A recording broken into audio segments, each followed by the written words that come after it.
Howdy, this is the Psychology and Film Project. My name is Akif, and today I will be presenting the Joker from the 2019 movie. The Joker is a fictional character from the DC universe. He's a criminal mastermind and is Batman's nemesis. In the movie, Arthur Fleck works as a clown and lives in Gotham City. His dream is to become a comedian so that he can spread joy to the people. Arthur has been diagnosed with PBA, which is a condition that causes uncontrollable episodes of crying and laughter.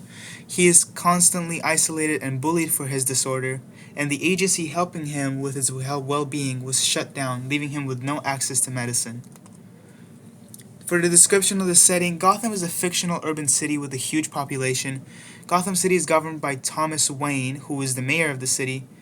It is hard to fit in, especially when you have a condition such as Arthur's, and the period is the 1980s. Most of the people were unaware of mental health disorders, and many treatments were not available during this time. In terms of the diagnosis, I will be diagnosing Arthur Fleck with schizophrenia. Schizophrenia is a very rare disorder that only is found in about 1% of the population. Risk is usually increased if a parent has the disorder, and this disorder is often characterized by hallucinations, delusions, and disorganized thinking.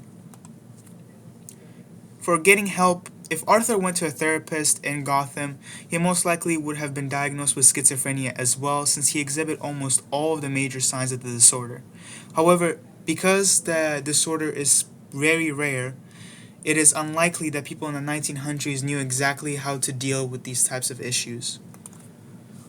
Cultural views on schizophrenia. Schizophrenia is diagnosed across all cultures broadly, and this is mainly because it is a very well researched and understood brain disorder. While it may be diagnosed across all cultures, varying beliefs and social factors may affect how schizophrenia is perceived and treated across those different cultures.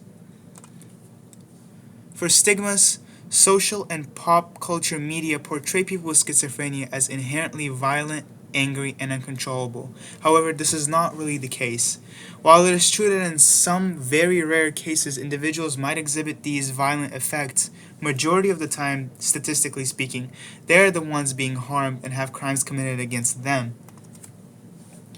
For the evidence, we can observe in the movie that Arthur experiences hallucinations and delusions, which are both symptoms that are consistent with schizophrenia. In terms of the evidence from the movie, in the movie, one of the side plots is that Arthur imagines a relationship with his neighbor, even though they only talk once. This one scene alone demonstrates his delusion because he imagines something that is not real, which is a relationship with his neighbor. This scene also serves an example for his hallucinations because throughout most of these delusions, he would often perceive the neighbor as being physically there, even though when she was nowhere near. For the weakest symptom, I'll be talking about the disorganized thinking, mainly because Arthur does not show many signs of disjointed thoughts. He is very deliberate with his action and is usually has coherent thought patterns. For treatment, I would prescribe medication, specifically antipsychotic medication and atypical antipsychotics, mainly because antipsychotic medication is used to treat the symptoms such as hallucinations and delusions, while atypical antipsychotics treat the negatives of schizophrenia, but they also target both the dopamine and serotonin receptors, which are widely believed to be the causes behind this disorder. This treatment is appropriate for schizophrenia because it targets the major symptoms of this disorder and the possible causes for it. This treatment will not have any ethical concerns because, for most part, it is voluntary.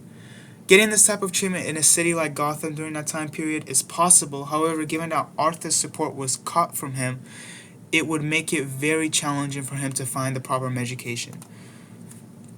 And lastly, in terms of broader perspectives, I personally do not believe that the disorder is portrayed properly in the film, mainly because the film falls into this typical stigma, basically describing that people with the disorder are usually inherently violent.